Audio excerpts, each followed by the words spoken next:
You may be feeling like a wet, weighted blanket is holding you down, and you are unable to carry that weight forward. You are unable to move into the future, frozen in time. Join Jeff as he removes old beliefs, old emotions, and energies that hold that wet, weighted blanket in place. So without further delay, thank you, Jeff. So let's start. I'm going to start with this quote, and this is by Nikola Tesla. If you want to find the secrets of the universe, think in terms of energy, frequency, and vibration. Energy, frequency, and vibration. I would say Nikola Tesla is the gold standard. You know, there's been a lot of great minds that have traversed this world, but Tesla predicted things like the cell phone and wireless routers, and he even provided free electricity that was transmitted through the air. And I pay attention to anything Tesla says. The number one rule of the universe is that everything vibrates. Everything vibrates. The universe is vibration. So your intention hits a block of etheric matter, and that etheric matter then forms into protons, molecules, quantum particles. Then those molecules, protons, quantum particles form into physical matter to make whatever it is you're trying to create. So this chair that I'm sitting in was once a block of etheric energy. Then it began to vibrate even higher into quantum energy, and then from quantum energy into matter. And the quantum into matter, there's no dispute of that. There's all kinds of scientific studies that prove that. Where it gets a little dicey for most people is that etheric part. And most science, I've seen some scientists that have begun to talk about the etheric field, but they've not put all those pieces together yet. They will over the coming years. I'm sure that'll all come out too. So I'm not worried about that. So what I want to talk about tonight, I'm going to go into a lot of detail about what we're going to clear. Normally I don't, I talk about the concepts, but I actually want to dig into the actual clearing itself, because there's so much magnificent knowledge in Fred's manuals. Okay. And I love these classes because they cause me to go back and re-educate myself. And every time I go back into one of those manuals, I learn more and more and more. I go deeper and deeper and deeper into my own practice. So, and my own understanding. So, all right. So I'm going to give you the basic concept of where we're going tonight, and then I'm going to get into the weeds. So a normal field, these represent your subtle bodies. And your normal field vibrates. And it's vibrating all the time. Energy's coming out, energy's coming in. If you want to create something in this world, what you do is you charge the energy coming out on scalar waves to the universe, the creator, God, whatever you want to call it, whatever you're comfortable with. I'm not stuck on any one name. But from your field, you send the desire to the universe. And the universe responds. The universe always responds. Now, I know some people may find that hard to believe, but the problem is if you're sending out garbage, you get garbage back. If you send out a pure scalar wave of love with your intention on it, you get whatever your intention is back. Okay, and that's the problem. So if your field is messed up in any form or fashion, these waves are not clean and clear, and it hits the universe and then comes back with things that are not clean and clear. So purple line goes to the universe, that's from you. The creator sends back on the orange line what it is you desire to create, and sets all kinds of things into motion. And we use life force to draw things to us, to create our reality, to create our goals, our motivations, our desires. Life force is crucial and important. But what happens is, remember, I've said this before, and this is the whole reason for this group, is because we are in a spiritual war. Now, this was up here last week, and I'm going to leave it up here for several more weeks because it's important to remind you. But since we are in a spiritual war, your connection to the divine, universe, God, creator, whatever you want to call it, is your greatest weapon. It's your greatest strength, it's your greatest skill. It's the greatest thing you can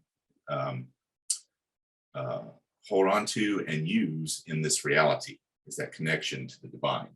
This has to be clean and clear for it to work properly. So we're in a spiritual war, and your connection to the divine is your greatest weapon. We are in a spiritual war. We're in a spiritual battle on this earth.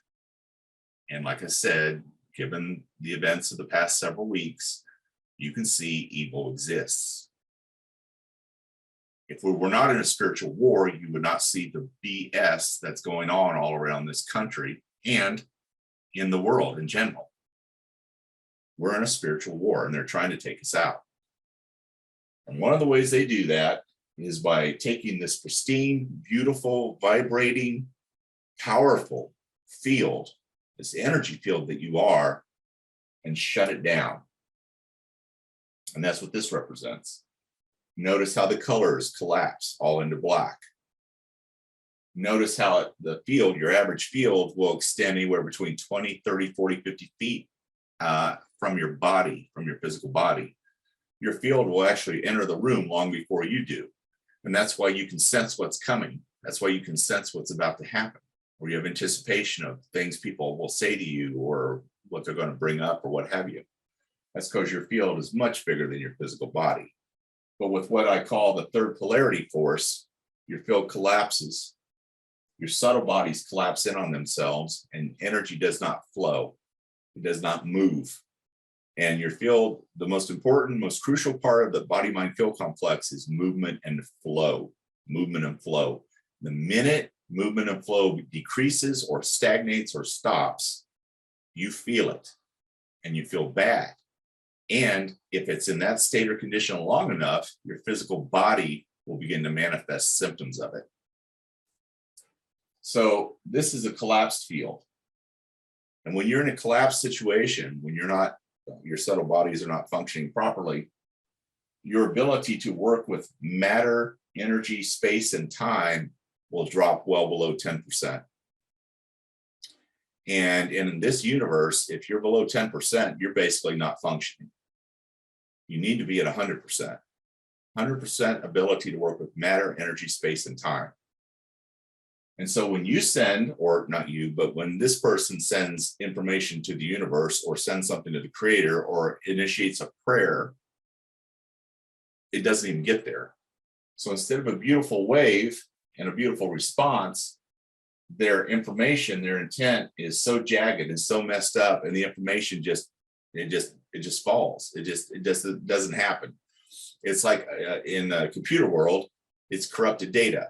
One of the things routers do in the internet is they'll take a packet of data from your computer and they'll verify it. They'll know how many bits of data or bits of information are in there, and they'll put a tag at the end of the frame that they transmit. And when they transmit that frame to the next router, they wait for that router to confirm, yes, I did receive 18 bits of information. Boom, the router sends it.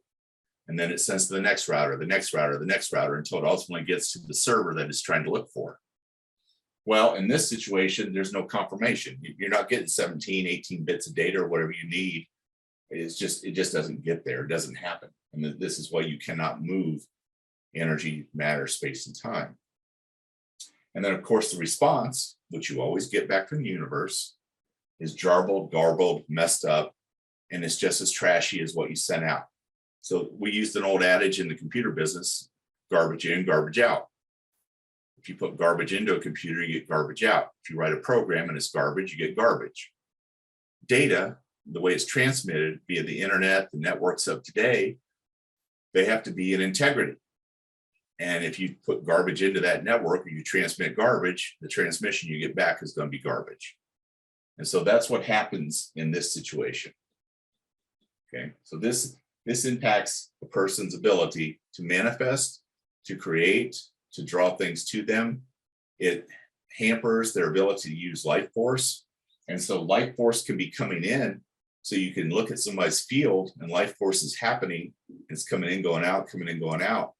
But the person's not able to use that life force and put it into a state of condition where it can command the universe to go into action. And so in a first session I do with clients, what I see is I liken it to a wet blanket. If you all have ever worked or touched or moved or dealt with a wet blanket is very, very heavy. Okay. And that's the way I see it energetically when my psychic ability is fired up and I'm in session with a client. I will see a wet blanket over their field. So what it does is it takes this and compresses it to this. This is a functioning field. This is a field with a third polarity force, a wet blanket around it. And in this world, well, first of all, that wet blanket, what it does, if you've ever put one on, or maybe as a child, you got what, I don't know under what circumstances you'd have a wet blanket, but they're awful, they're terrible to deal with, because all of a sudden you feel weighted down. All of a sudden you feel compressed. You feel like the weight of the world is on your shoulders because that blanket is heavy. Now, a blanket by itself is nice. It's usable. It's keep you warm in the winter and it covers your bed and it looks nice and all that kind of stuff. But a wet blanket, that's some nasty stuff because it makes everything more difficult. It makes everything more of a struggle. It makes everything to take extra effort and extra energy and extra physical energy. So instead of going about your day and living your life and creating your reality, what you're doing is you're functioning with this wet blanket on, and it takes energy just to haul that thing around. This third polarizing force can alter or distort all of the vibrational rates of the entire body-mind field complex. That's why you can have a beautiful and pristine field that's vibrating appropriately, and it turns into this, because it destroys the vibrational rate of every one of these subtle bodies. And ultimately what will happen is, as if this is in place long enough, it'll destroy the vibrational rate of the body itself. And then you get disease, you get illness, you get sickness, you get cancer, heart disease, dementia, on and on and on and on and on and on, heart failure.